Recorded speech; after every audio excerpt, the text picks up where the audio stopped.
Alright, how we doing, Sonic fans? This is Bobby Gaines here just to talk about the Sonic 25th anniversary news. We got 2 new games revealed. I'm going to spend more time talking about one of them than the other. But that's mainly because we don't have too much information about the other one.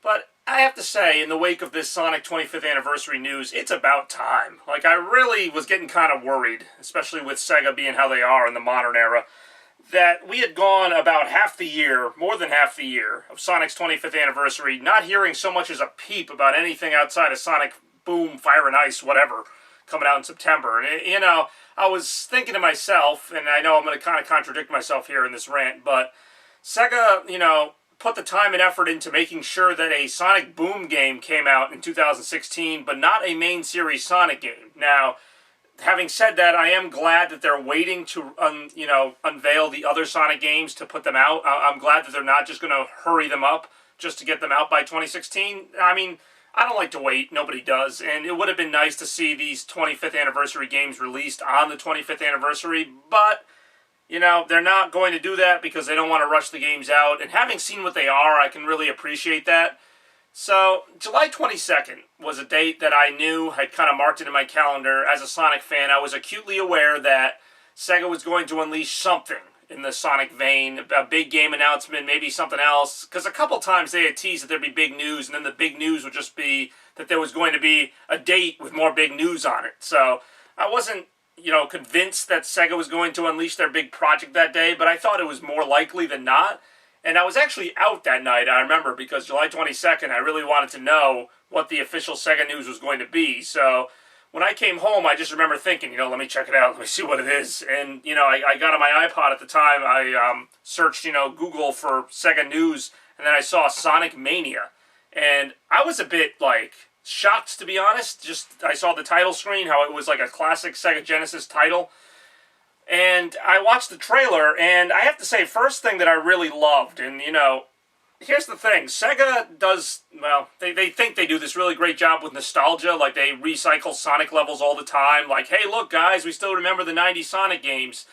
Well, yes and no. SEGA seems to like to pick the most well-known, overused stages again and again and be like, hey, look, Green Hill Zone again. Yay.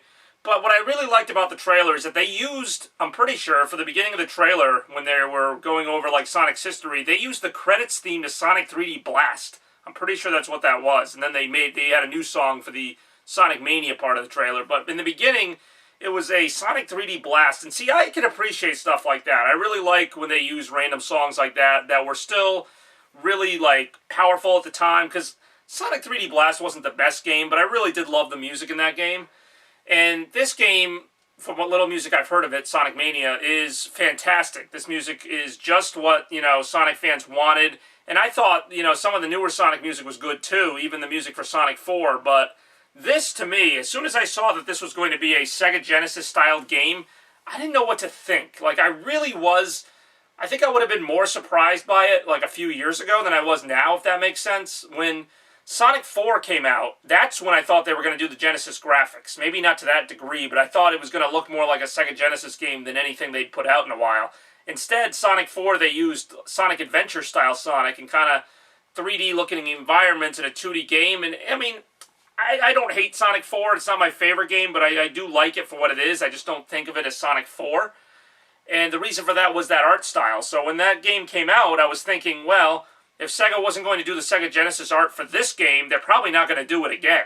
So when I heard that there was a new 2D Sonic game, if I hadn't seen that title screen, I kind of spoiled myself. By seeing that title screen, I kind of figured it might be a 2D-looking game. But when I saw that it was literally a Genesis game running, on a new console, I was like, holy crap. So there was that initial reaction. But then kind of a part of me was disappointed, if only because, and I know this is probably never going to happen now, but I really wanted Sonic Adventure 3. There was a part of me that was kind of thinking, SEGA had hinted at it when they had the big April Fool's joke with Big's Big Fishing Adventure 3 or whatever it was, and just some of the other things that they've kind of hinted at where it's like, I know SEGA knows that we want Sonic Adventure 3 as Sonic fans. They have to know that's got to be one of the most requested games, probably besides Sonic 4, which they actually did. And so, But at the time when I knew about Sonic Mania, I didn't know that they had teased another Sonic game. I forget how I found that out, but at the time I thought it was just Sonic Mania, so I was like, this is really good, but at the same time, it's kind of a classic example of Sega saying, hey, you know, they like Genesis games, let's give them a Genesis game, and just kind of throwing it out there and being done with it. But I have to say that I was pleasantly surprised to see that there were some indie studios working on this game, like Christian Whitehead, some of the other names, I'm not too familiar with them, but I know that they are kind of like independent Sonic fans. In fact, Christian Whitehead had ported Sonic 2 and 3 and all those games to tablets with great results. So these guys know how a Sega Genesis game works. And having played some Sonic fan games like Sonic Before the Sequel, Sonic After the Sequel, Sonic Nexus, having played those, I've seen games that just emulate how great Sonic can be. So I kind of get frustrated when I hear about, oh, Sonic's dead, you know, give it up, it's tired, it's done. No, not if it's done right. And, you know, Sega hasn't done the best job with Sonic, other than referencing the past. They haven't done the best job of crafting new games that emulate those old games. Not necessarily one-to-one, but just in terms, basically what I'm saying is it can be done. There can be modern games, modern Sonic games that are just as much fun as those, if not better, because of the technology and the creativity that we currently have access to. And I think Sonic Mania is going to be that. From what gameplay I've seen, it does a fantastic job of being an old game, but having a new feel to it, if that makes sense. It looks very similar, but I can see where they've added things that wouldn't necessarily be in a Genesis game. Some of the art styles, some of the enemies, some of the just different factors of it do look different to a point where, you know, this looks like a new game. This doesn't look like Sega just slapped a label on it. Now, the other game that was announced at the Sonic 25th Anniversary event, which has been codenamed Sonic Project 2017, I can't really say much about that because not much was really shown. Now, my earliest indication, well, I mean, I wanted it to be Sonic Adventure 3, and as soon as I saw the Sonic Team logo, kind of looked like the Sonic Adventure logo. I don't know if anyone caught that, but the Sonic Team logo kind of had Sonic Adventure font on it, so I got kind of optimistic.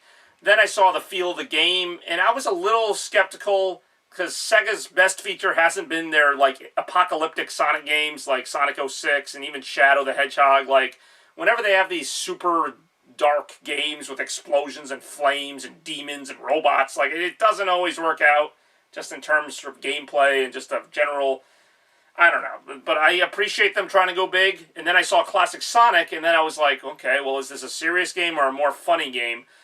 And is it Sonic Generations 2? I think was what everybody was thinking, especially how the robots in the trailer look like Death Egg robots from Sonic Generations. But from what Sega says, this isn't a sequel, which means it's not Sonic Adventure 3, and it's not Sonic Generations 2. So what is it? I don't know. Join the Resistance is really the only clue we got on that one. So I'm guessing there's some kind of massive takeover by Robotnik, and there's some big unit of people against it. I have no idea. But what I do like is Sonic Mania and how they've kept it simple with Sonic, Tails, and Knuckles being the main characters, I assume against Dr. Robotnik, and it's going to be a really great game. I mean, I am a little bit bummed that it's not coming out before Christmas, because this does seem like the type of game that I would have spent hours with playing on Christmas, but hey, now I'll just spend hours playing it in spring of 2017. So I want to know your thoughts. Sonic Mania in the new 3D Sonic game announced recently at the San Diego Comic-Con. What are your thoughts, reactions? I will talk to you later.